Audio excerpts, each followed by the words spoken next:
Tout le monde croyait connaître déjà l'histoire de ce qui était arrivé au fils de Rick Harrison. Les gros titres semblaient absolus, ne laissant aucune place au doute, répétant les allégations d'arrestation de condamnation à perpétuité et insistant même sur le fait que Rick Harrison lui-même avait publiquement confirmé chaque détail choquant. Tout cela semblait d'une persuasion troublante, le genre d'histoire qui se répandait si rapidement parce qu'elle contenait juste assez de noms familiers et un langage dramatique pour faire taire le scepticisme.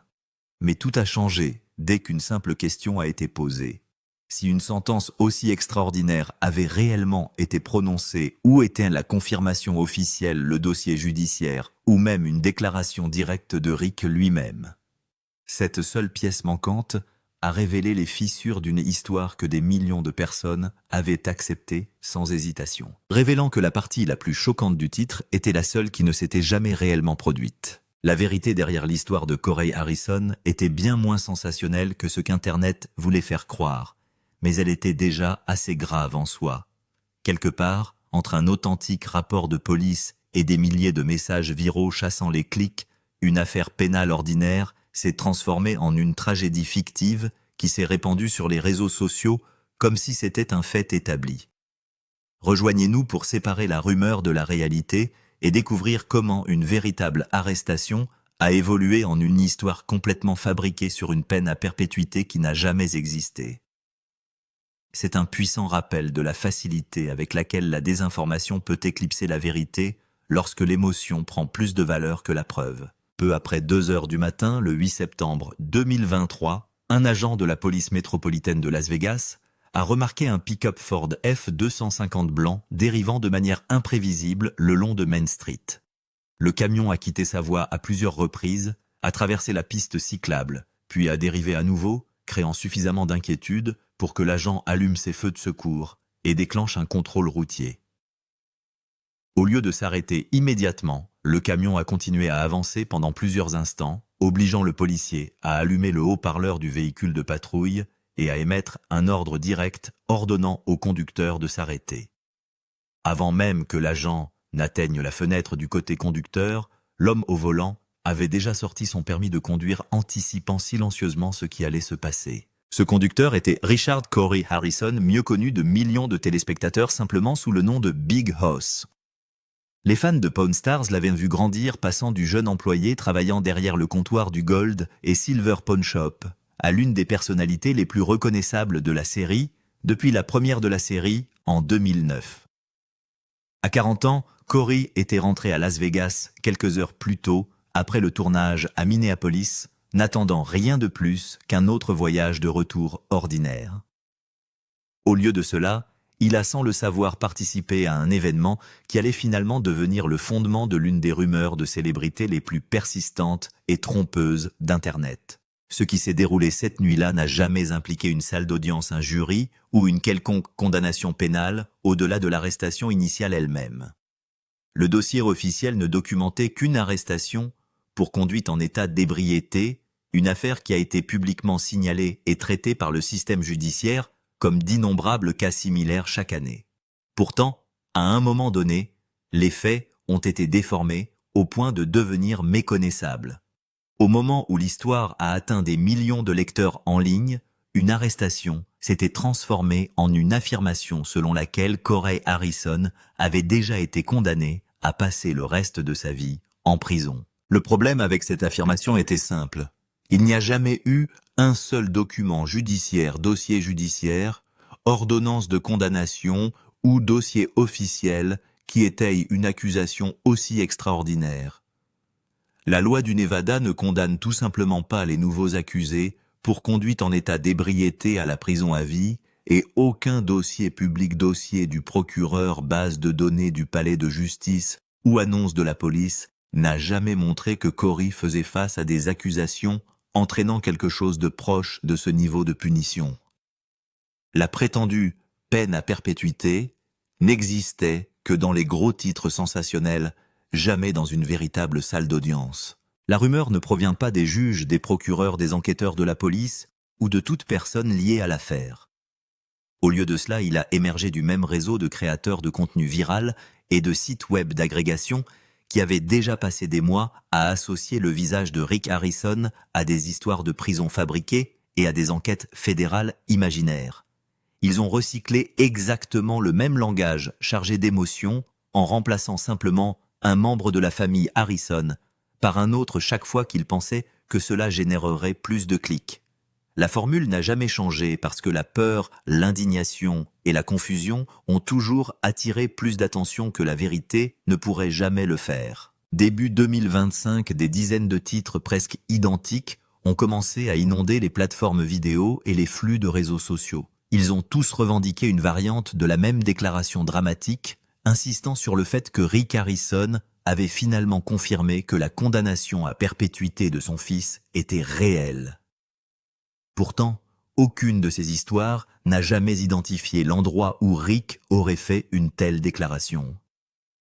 Aucun ne l'a cité directement, n'a cité une interview, n'a fait de lien avec une conférence de presse ou n'a fourni la moindre preuve. Ils ont simplement déclaré que cette affirmation était vraie et se sont appuyés sur le pouvoir émotionnel du mot « confirmer » pour décourager les téléspectateurs de se demander si une confirmation avait réellement existé. Rick Harrison lui-même n'a jamais abordé publiquement cette rumeur spécifique car il n'y avait jamais rien de légitime à répondre.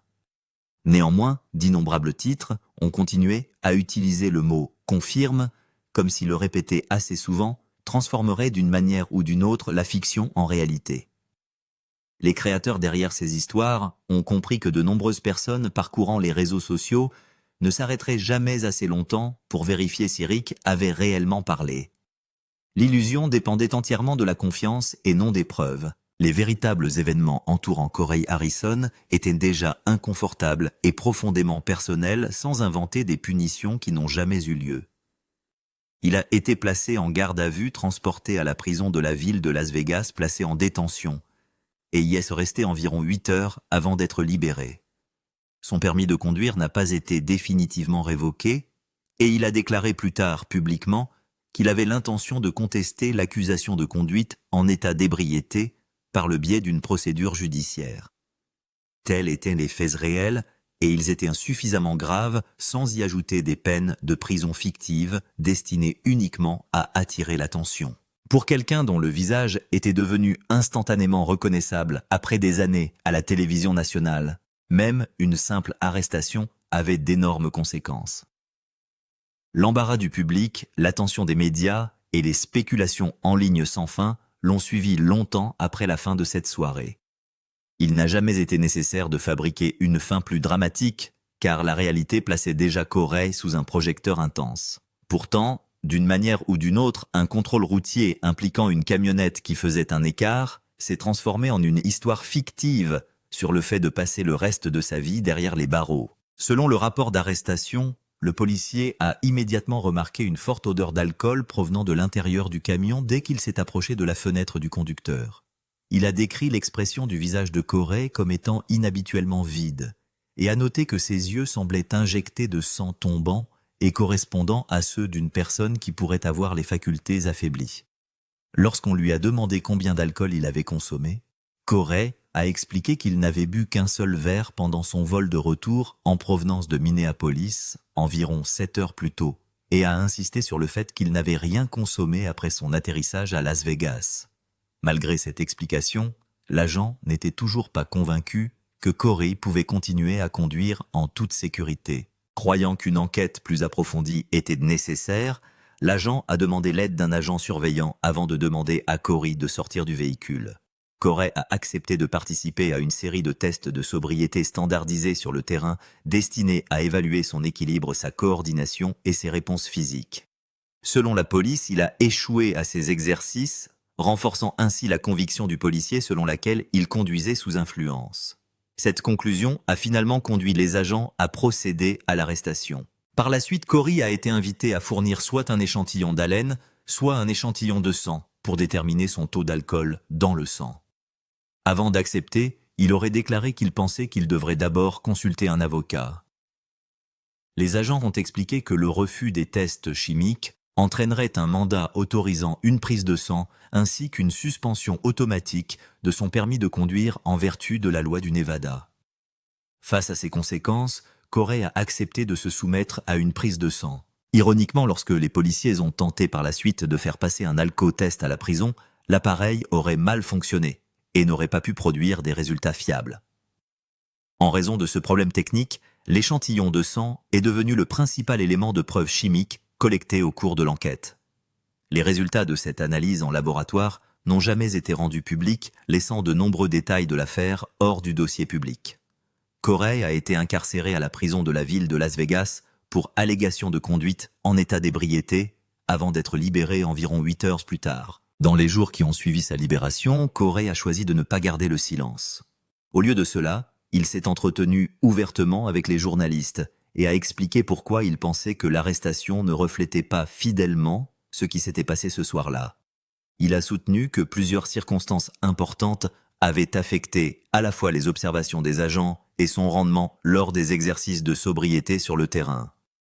Selon Corey, la situation était bien plus compliquée qu'elle ne le paraissait initialement. L'un des problèmes les plus importants, a-t-il expliqué, était une grave infection au tibia qui s'était développée après avoir traversé de l'herbe à puce pendant le tournage à Rhode Island.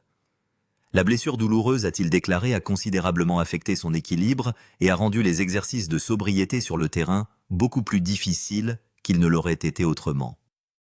Il a également souligné qu'on lui avait demandé d'effectuer ses tests d'équilibre sur des pavés inégaux plutôt que sur une surface lisse, ce qui rendait encore plus difficile le maintien d'une assise stable.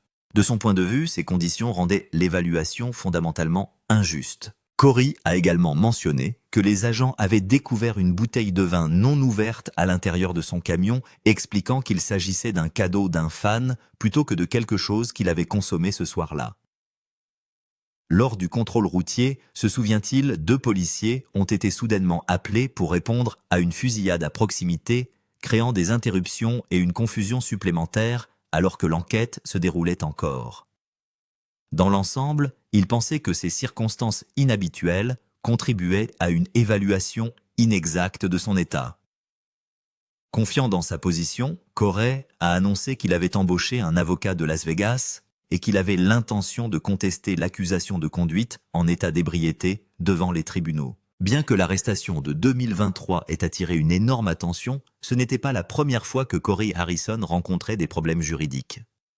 En 2011, des rapports indiquaient qu'il avait été impliqué dans une altercation avec un autre client dans un bar, au cours de laquelle il aurait bousculé un adjoint du shérif et un agent de sécurité avant que la situation ne soit finalement maîtrisée.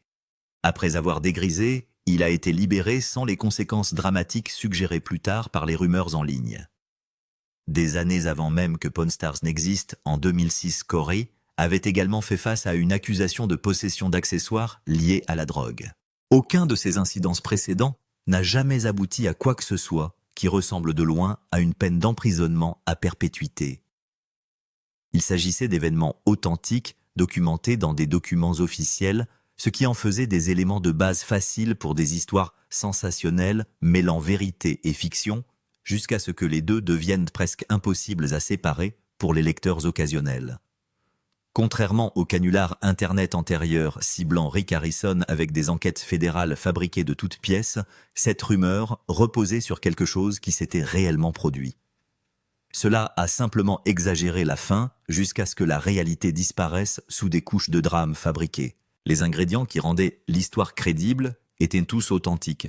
Des yeux injectés de sang documentés par un officier, un test de sobriété échoué une nuit passée en prison et un dossier d'arrestation publique existaient tous exactement comme indiqué. Ce qui a changé, c'est la punition attachée à ces faits. Une condamnation de routine pour conduite en état d'ébriété est devenue en quelque sorte une condamnation à perpétuité fictive, non pas parce que de nouvelles preuves sont apparues, mais parce que quelqu'un a décidé que la véritable fin n'était tout simplement pas assez dramatique. La partie la plus déchirante de cette période pour la famille Harrison n'a peut-être rien à voir avec les rumeurs sur Internet. Tandis que des millions de personnes continuaient à débattre de gros titres fabriqués à propos de Corey, la famille se préparait tranquillement à faire face à une tragédie qu'aucune vérification des faits ne pourrait annuler. À peine 4 mois plus tard, Rick Harrison subirait une perte dévastatrice qui éclipserait toutes les rumeurs circulant en ligne. Cette fois, la douleur était douloureusement réelle. En janvier 2024, Une femme louant la résidence principale d'une propriété de Las Vegas est devenue de plus en plus inquiète après n'avoir pas eu de nouvelles de l'homme séjournant dans la maison d'hôte. Pendant 2 jours, elle a frappé à plusieurs reprises à sa porte sans recevoir de réponse, se souvenant qu'il lui avait envoyé un message auparavant expliquant qu'il se sentait mal et qu'il envisageait de s'isoler pendant sa convalescence. De plus en plus inquiète, d'heure en heure, elle a contacté le propriétaire de la propriété qui est entré dans la maison d'hôte et a fait une découverte déchirante. À l'intérieur, ils ont trouvé l'homme inconscient, alité. Cet homme était Adam Harrison, l'autre fils de Rick Harrison. Âgé de seulement 39 ans, Adam avait vécu une vie presque entièrement à l'écart des projecteurs qui suivaient le reste de sa célèbre famille. Contrairement à Corey, qui est devenu l'un des visages publics de Pawn Stars, Adam préférait travailler tranquillement dans les coulisses du prêteur sur gage familial, apparaissant rarement devant les caméras de télévision et évitant les célébrités qui entouraient l'entreprise. Alors qu'Internet restait englouti par des histoires fabriquées sur des peines de prison qui n'ont jamais existé, la famille Harrison a été soudainement contrainte de faire face à une véritable perte qu'aucun titre ne pouvait exagérer. Quelque chose n'allait pas depuis des jours avant que quiconque ne le retrouve. C'est un voisin qui l'a remarqué en premier. Des meubles traînaient contre la porte de la maison d'hôte, comme s'ils se barricadaient pour empêcher quelque chose que lui seul pouvait voir. Lorsque la police a finalement fouillé la pièce, elle a trouvé du papier d'aluminium, une pilule non identifiée, des briquets et des pailles conçues dans un seul but. Le bureau du coroner du comté de Clark a par la suite confirmé la cause.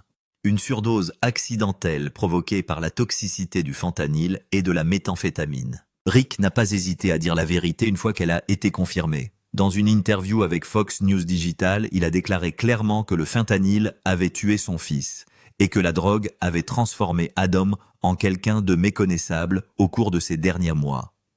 Il a parlé publiquement de la crise du fentanyl qui touche les communautés américaines et a déclaré que le pays devait prendre le problème beaucoup plus au sérieux qu'il ne l'avait fait. Une déclaration familiale publiée dans les jours qui ont suivi la mort d'Adam a simplement demandé le respect de l'intimité pendant leur deuil, se décrivant comme extrêmement attristé par cette perte. Il n'y avait pas de titre pour poursuivre cette histoire de la même manière que les rumeurs de fausses peines poursuivraient plus tard Corey et Rick. Le vrai chagrin n'a pas la même tendance que le drame fabriqué, et la mort d'Adam a largement disparu de la conversation publique en quelques semaines, mentionnée principalement en passant chaque fois que les journalistes revisitaient la famille des années plus tard. La mort d'Adam était la chose la plus grave qui soit jamais arrivée à cette famille, et elle n'a guère généré qu'une fraction de l'attention qu'une condamnation à perpétuité fabriquée de toutes pièces à l'encontre de Corey finirait par susciter. La vérité était plus lourde, mais la fiction était plus forte, construite spécifiquement pour être partagée, alors que la véritable tragédie ne demandait qu'à être respectée. Rick a porté ces 2 réalités à la fois pendant des années, un fils qu'il avait perdu à cause de la dépendance, et un deuxième fils dont l'arrestation était sur le point de faire la une des journaux, aucun d'eux n'ayant jamais été confirmé. Et quelque part sous ces 2 histoires se trouvait un 3e conflit. Celui-ci ne concernait pas la drogue ou la conduite automobile, mais l'argent. Et cela impliquait quelqu'un d'encore plus proche de Rick que ses fils. Le procès dont personne ne parle. En février 2022, Rick s'est retrouvé cité dans une poursuite intentée par sa propre mère. Joan Harrison avait 81 ans lorsque ses avocats ont déposé l'affaire devant le tribunal de district du comté de Clark. Elle et son mari Richard Oldman Harrison avaient construit ensemble le prêteur sur gage des décennies avant que les stars du prêt sur gage n'existent, transformant une petite entreprise d'achat et de vente en un prêteur sur gage d'or et d'argent de renommée mondiale. Selon le procès, Joan détenait autrefois 51% de l'entreprise, tandis que Richard détenait les 49% restants. La poursuite a aiguillé que vers 2000 ou 2001. Alors que Joan se remettait d'un coma aux soins intensifs, Rick lui avait fait céder cette propriété de 51%. Lorsqu'elle s'est réveillée et s'est demandé ce qui s'était passé, son mari lui aurait dit de ne pas s'inquiéter, que Rick veillerait à ses intérêts et qu'elle devrait simplement laisser tomber l'affaire. Elle l'a fait pendant près de 2 décennies.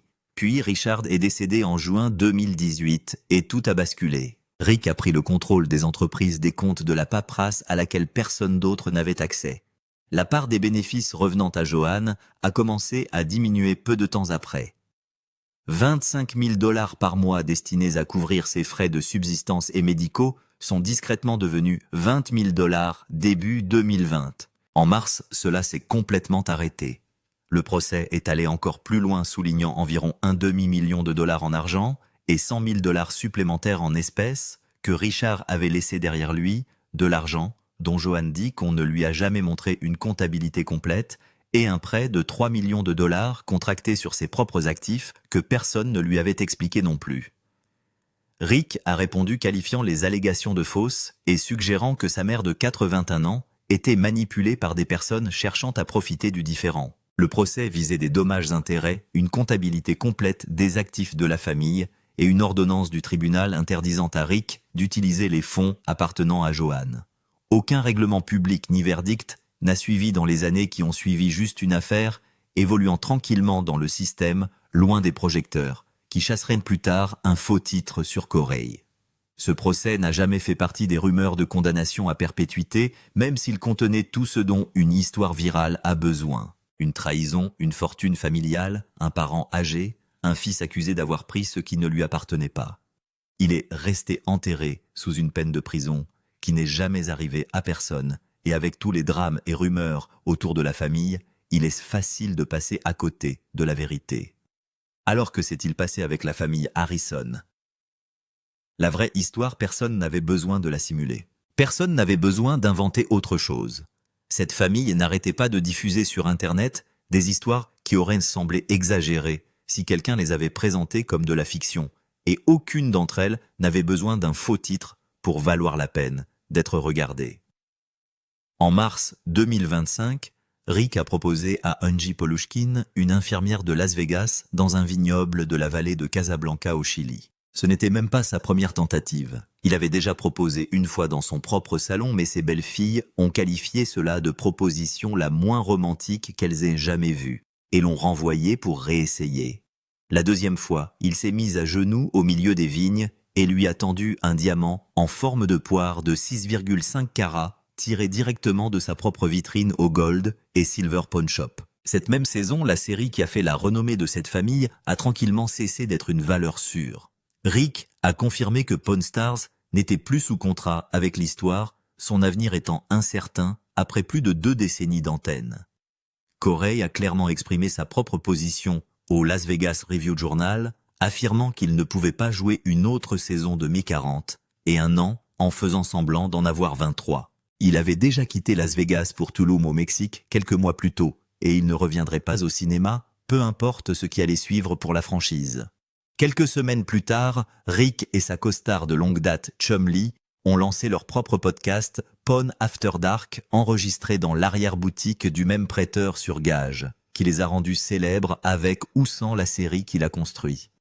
Puis en novembre 2025, Rick a enterré sa mère. Johann Harrison est décédé dans un hôpital de Las Vegas à l'âge de 85 ans. Son procès contre son propre fils, celui alléguant qu'il avait pris sa participation alors qu'elle était dans le coma, était en instance devant le tribunal de district du comté de Clark depuis près de 4 ans. Aucun règlement ou décision n'a jamais été rendu public. Elle est morte avec ce combat toujours non résolu, une perte de plus que Rick a absorbé tranquillement pendant que le reste d'Internet était occupé à inventer une peine de prison pour son autre fils. 2 mois après avoir perdu sa mère, Rick s'est marié. Le 3 janvier 2026, lui et Angie ont échangé leurs vœux à la Little White Chapel du centre-ville de Las Vegas, présidée par un imitateur d'Elvis, lors d'une cérémonie que sa propre équipe a décrite comme une simple gestion de la paperasse avant la véritable célébration. Il n'y avait pas de témoins. Corey n'était pas là, et Chum Lee non plus. La petite fille de Rick Elizabeth a été témoin à la place, et ensuite le petit groupe a célébré la fête dans le restaurant de Rick, à quelques pas du magasin où toute cette histoire a commencé. La plus grande fête, celle avec la liste des invités et la plage, et la raison pour laquelle Rick qualifiait Vegas de simple paperasse, était toujours à venir. Corey avait promis qu'il serait là pour celui-là, mais il n'y arriverait pas. Et cette fois, ce n'était pas un conflit d'horaire, le crash, qui racontait presque une autre histoire. 3 jours avant le véritable mariage de son père, un vendredi soir à Tulum, Corey a posé sa Harley Davidson sur le trottoir. Il en a parlé lui-même 2 jours plus tard, plaisantant, en disant que ses barres de sécurité l'avaient sauvé, énumérant les dégâts presque comme une ligne de chute. 11 côtes cassées, 10 points de suture dans une main, une commotion cérébrale, une nuit ou deux à l'hôpital. Il a terminé en présentant des excuses à son père pour avoir raté le mariage. Les factures ont commencé à s'accumuler presque immédiatement, et Corey s'est retiré de l'hôpital contre l'ordre du médecin parce qu'il ne pouvait pas continuer à couvrir les frais. De retour chez lui à Tulum, son corps avait d'autres projets. Un médecin de maison est venu lui faire administrer des solutés intraveineux et de la morphine, mais en une journée, son taux d'oxygène a chuté suffisamment rapidement pour que les gens autour de lui commencent à paniquer. Des amis l'ont conduit pendant plus de 4 heures dans un autre hôpital de Mérida, dans l'espoir que ce serait plus abordable. C'est là que les médecins ont constaté les dégâts que son premier hôpital avait manqués. Une côte s'était complètement séparée de sa cage thoracique et appuyait directement sur son poumon. Les chirurgiens ont drainé près de 3 litres de sang de sa poitrine avant de terminer. Il a subi 3 interventions chirurgicales distinctes et a passé 18 jours supplémentaires à se rétablir en plus des 2 semaines qu'il avait déjà perdues. 32 jours au total et une facture qui a finalement dépassé les $100 000. Le mariage de Rick sur la plage à Cancun s'est déroulé sans lui quelques jours après l'accident, exactement comme Corey l'avait craint. Il ne feignait pas une blessure pour éviter un événement inconfortable. Il luttait pour continuer à respirer sur une table à Mérida pendant que son père prononçait ses vœux à quelques centaines de kilomètres de la côte. Quelques semaines plus tard, une fois que Corey était suffisamment stable pour en parler publiquement, un ami proche a lancé une collecte de fonds en son nom, affirmant que les frais médicaux avaient épuisé les économies de Corey et maximisé les cartes de crédit de tout son entourage. Rick a riposté presque immédiatement, disant aux journalistes qu'il avait déjà payé les factures de son fils bien avant que la collecte de fonds n'existe. Corey n'a pas nié avoir reçu de l'aide. Il ne voyait tout simplement pas les choses de la même manière que son père. Et il l'a dit publiquement, ajoutant qu'il avait toujours l'intention de le rembourser, indépendamment de ce que prétendait Rick. Il s'agissait d'une petite dispute humaine, entre une famille qui n'avait toujours pas trouvé comment parler d'argent mieux que lorsque Joanne avait déposé sa plainte 4 ans plus tôt. Pendant ce temps, l'affaire qui a déclenché toute cette rumeur est toujours ouverte. Début 2026, plus de 2 ans après le contrôle routier sur Main Street, l'accusation de DUI de Corey n'avait toujours pas été jugée. Juste un plaidoyer de non-culpabilité qui avance lentement dans un système judiciaire de Las Vegas qui a de plus gros soucis qu'une histoire dont Internet a déjà décidé qu'elle était une condamnation à perpétuité. Maintenant que vous savez ce qui s'est réellement passé la nuit de l'arrestation, la vérité vous semble-t-elle suffisante? Ou est-ce qu'une partie de vous veut toujours que la fausse fin soit vraie? Entre la vie de famille Harrison et les négociations qui se déroulent au magasin Pawn Stars, qu'est-ce qui vous semble le plus intéressant? Partagez vos réflexions avec nous dans la section commentaires. N'oubliez pas d'aimer, de partager et de vous abonner pour en savoir plus. Cliquez également sur la vidéo suivante qui s'affiche sur votre écran. Vous l'apprécierez.